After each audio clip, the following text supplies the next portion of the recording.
I said, look, the papers were such that I did law. And in those days, you had 200 marks. For instance, my a friend of mine, when he was a year or two senior, said Hilaly did PPE at Oxford, that is politics, philosophy, and economics. And each of those papers in the part in the CSS exam had 200 600 marks of optional subjects, and then after that you had some compulsory subjects. So he had, luckily for him, 200 of politics, 2 philosophy. I said, yeah, this was Tumhara to Maut hai. Whereas they said you can't do more than 100 marks in law. So I had to do history. And I had done history at A level or at S level, scholarship level. But even that was till the age of 18. I read subjects, so all kinds of law, constitutional, international, criminal, evidence, any kind of law. Anyway, to cut a long story short, the point I'm trying to make is that whereas I passed satisfactorily in the written, it is in the Viva that I really scored. And I really scored in the Viva because I think it helped that I had gone to school in England.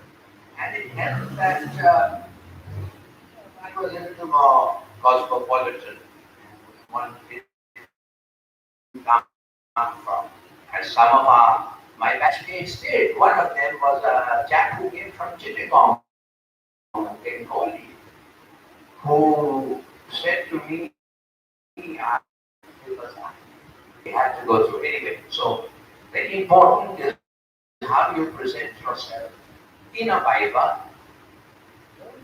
Don't think that everything is in the written bit. No, it's the Viva that really gets you, and your psychological test.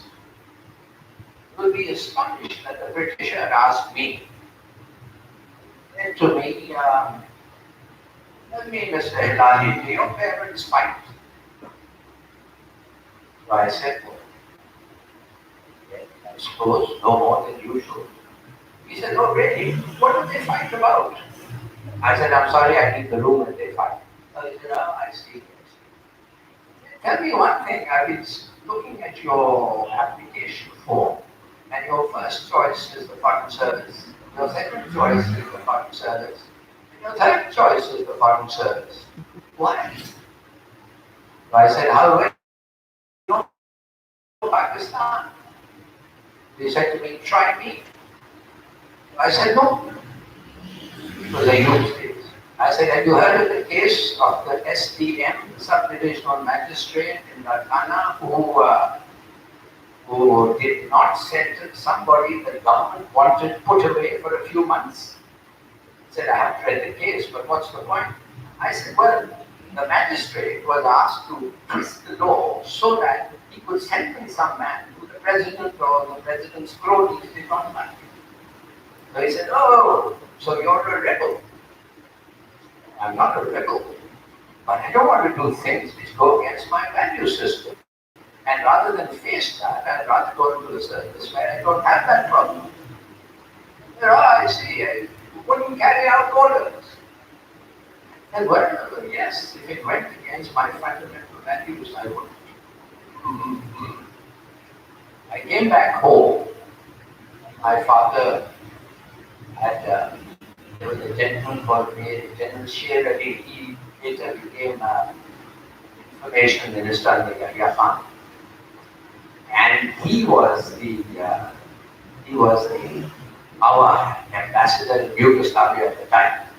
So when my father said, what were the questions they asked you? I said, this. He said, I did. You wanted it. Said, and the General Frere, he was saying to my father, नहीं यार ये बच्चे हैं ऐसे बातें करते हैं ऐसे कोई बात. I was very fortunate that the psychiatrist who evaluated me, I think, was the head of the British Civil Service Commission. He was the chief psychiatrist of the British Service Commission, a chap called Murray. And he gave me the highest marks. because he felt that I had spoken the truth. Now, it could have easily gone the other way around. So, what I'm trying to say is,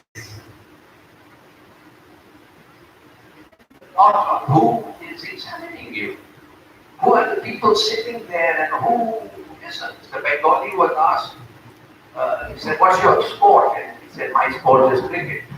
And the chap said, you think of Griffiths. Griffiths was a West Indian fast bowler whose action was suspect.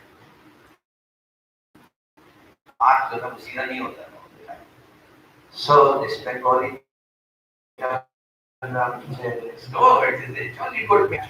It's a very good match. That chap then became subsequently the Bangladesh High Commissioner in Paris later on. His name was Farouk. I can never forget, what he said and what he did. Anyway, so basically concentrate on the interview also, it's important. The rest, of course, you know what your studies, etc. should be. Don't attempt any question which you are not sure you don't understand. As they say, read the question 3 times, at least. And even if it's the simplest question, read it 3 times. It will give you a perspective of what you could say in case you are not going to say. Now, I got in actually then subsequently into the CSP, and then I said, I don't want to serve the CSP. They said, no, you are from the Karachi quota, and the Karachi quota had 2 people. One was Karamat Gori, who was also opted for the Foreign Service, and he was number 5 or 6, and I was number 12 or 13 in Pakistan. So he had taken the Karachi seat for the Foreign Service, so I was put into the Civil Service. But subsequently, they expanded the number of seats, and I was lucky enough, after I served as Assistant Commissioner under training in Goa, terrible job, Assistant Commissioner, that I was able to go back into the Foreign Service. Now, what do you want to know? You want to know about Pakistan foreign policy?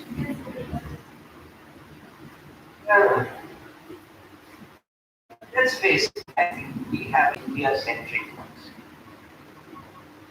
And our policy, believe me, we have an enemy. For anybody who thinks that it's not an enemy, they're wrong. And Modi is proving it. We have an enemy which is sworn to undo the vivisection of Bharat Mata, as they call it. And there is nobody who has sworn to do that more than the RSS, of which Modi is a member. And by any means, it doesn't matter. Acting with greater vigor. So that is portents of things to come. What could happen to Pakistan? Therefore, our foreign policy is who can help us? Who can equip us? Who can serve them? Political, moral, diplomatic support be done to the major power. And the major power during my lifetime, likely to be, because for another 10, 15 years, I think the United States will remain roundabout there, is the United States. So we befriended the United States. We said and did everything that we possibly could to make them happy. And in return, they used us to their advantage. But when it was not to their advantage, and that was when, for instance, in 1965, in the midst of the war, the United States turned around and said, sanctions, no more arms and equipment to Pakistan. Said, hang on a minute. We joined CETO because of you. We joined CENTO because of you.